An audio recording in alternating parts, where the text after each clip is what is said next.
जीकर संघर्ष करो, हम तुम्हारे साथ हैं। और जीकर संघर्ष करो, हम तुम्हारे साथ हैं। और जीकर संघर्ष करो, हम तुम्हारे साथ हैं। We want justice. We want justice. We want justice. We want justice. We want justice. We want justice. We want justice. We want justice.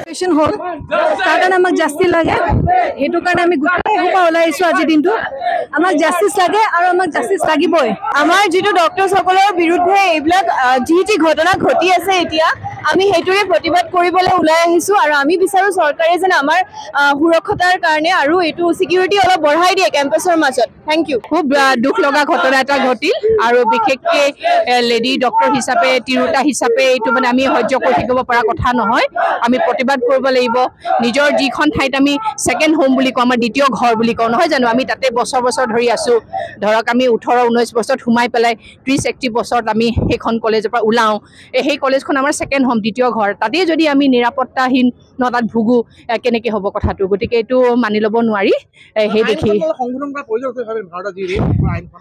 আইনখনৰ কথাটো আছে কিন্তু মই কি ভাবো নহয় ঘৰতহে এটো আৰম্ভ হ'ব লাগে কেলে যিসকলে এই কামটো কৰিছে যাৰ মনত এনেকুৱা এটা মানসিকতা আছে তেওঁ মানে সেইটো বৰ ডাঙৰ কথা আইনে অকল আইনে কৰিব নোৱাৰে এতিয়া মই ধৰক এগৰাকী মানে তিৰুতা হোৱাৰ লগতে এগৰাকী ডাক্তৰ হোৱাৰ লগতে মইতো এগৰাকী মাতৃ মোৰ এটা পুত্ৰ সন্তান আছে গতিকে মই যদি মোৰ পুত্ৰ সন্তানক ভাল মানুহ কৰি ডাঙৰ কৰিব পাৰোঁ মই ডাঙৰ মানুহ বুলি শব্দটো ব্যৱহাৰ কৰা নাই দেই মই ভাল মানুহ বুলি কৈছোঁ মই যদি ভাল মানুহ কৰি ডাঙৰ কৰিব পাৰোঁ প্ৰতিজনী মাতৃয়ে যদি পাৰে তেতিয়াতো আমাৰ কোনো আইনৰ প্ৰয়োজনেই নাই দেখোন তো গতিকে আমি সেইটোৱে মই ক'ব বিচাৰোঁ ডাক্তৰ হৈ পেলাই প্ৰতিবাদ কৰিছোঁ মাতৃ হৈ পেলাই মই আজি মানে কি কৰিছোঁ আৰু মই শপত লোৱাৰ দৰে লৈছোঁ যে চেষ্টা কৰিম নিজৰ ল'ৰাক ভাল মানুহ কৰি তুলিবলৈ আৰু আন মাতৃসকলকো মই মানে তেওঁলোককো কৈছোঁ যে আমি চাব লাগে যে আমাৰ ল'ৰাই যাতে বেয়া সংগত নপৰে বেয়া নহয় যাতে এইবিলাক আৰু মানে হ'ব যাতে নালাগে और जीकर संघर्ष करो, हम तुम्हारे साथ हैं। और जीकर संघर्ष करो,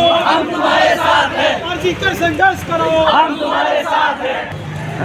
We want justice. We want justice. We want justice. We want justice. We want justice. We want justice. We want justice. We want justice.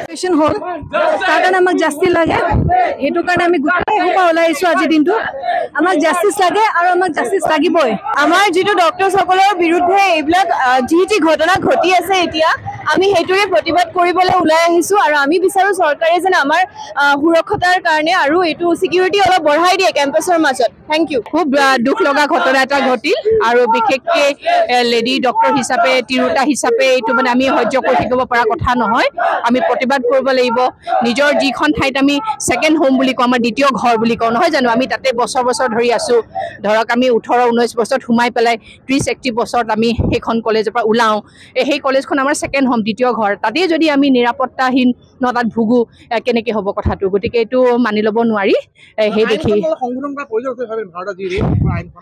আইনখনৰ কথাটো আছে কিন্তু মই কি ভাবো নহয় ঘৰতহে এটো আৰম্ভ হ'ব লাগে কেলে যিসকলে এই কামটো কৰিছে যাৰ মনত এনেকুৱা এটা মানসিকতা আছে তেওঁ মানে সেইটো বৰ ডাঙৰ কথা আইনে অকল আইনে কৰিব নোৱাৰে এতিয়া মই ধৰক এগৰাকী মানে তিৰুতা হোৱাৰ লগতে এগৰাকী ডাক্তৰ হোৱাৰ লগতে মইতো এগৰাকী মাতৃ মোৰ এটা পুত্ৰ সন্তান আছে গতিকে মই যদি মোৰ পুত্ৰ সন্তানক ভাল মানুহ কৰি ডাঙৰ কৰিব পাৰোঁ মই ডাঙৰ মানুহ বুলি শব্দটো ব্যৱহাৰ কৰা নাই দেই মই ভাল মানুহ বুলি কৈছোঁ মই যদি ভাল মানুহ কৰি ডাঙৰ কৰিব পাৰোঁ প্ৰতিজনী মাতৃয়ে যদি পাৰে তেতিয়াতো আমাৰ কোনো আইনৰ প্ৰয়োজনেই নাই দেখোন তো গতিকে আমি সেইটোৱে মই ক'ব বিচাৰোঁ ডাক্তৰ হৈ পেলাই প্ৰতিবাদ কৰিছোঁ মাতৃ হৈ পেলাই মই আজি মানে কি কৰিছোঁ আৰু মই শপত লোৱাৰ দৰে লৈছোঁ যে চেষ্টা কৰিম নিজৰ ল'ৰাক ভাল মানুহ কৰি তুলিবলৈ আৰু আন মাতৃসকলকো মই মানে তেওঁলোককো কৈছোঁ যে আমি চাব লাগে যে আমাৰ ল'ৰাই যাতে বেয়া সংগত নপৰে বেয়া নহয় যাতে এইবিলাক আৰু মানে হ'ব যাতে নালাগে যিকোনো খবৰৰ বাবে যোগাযোগ কৰক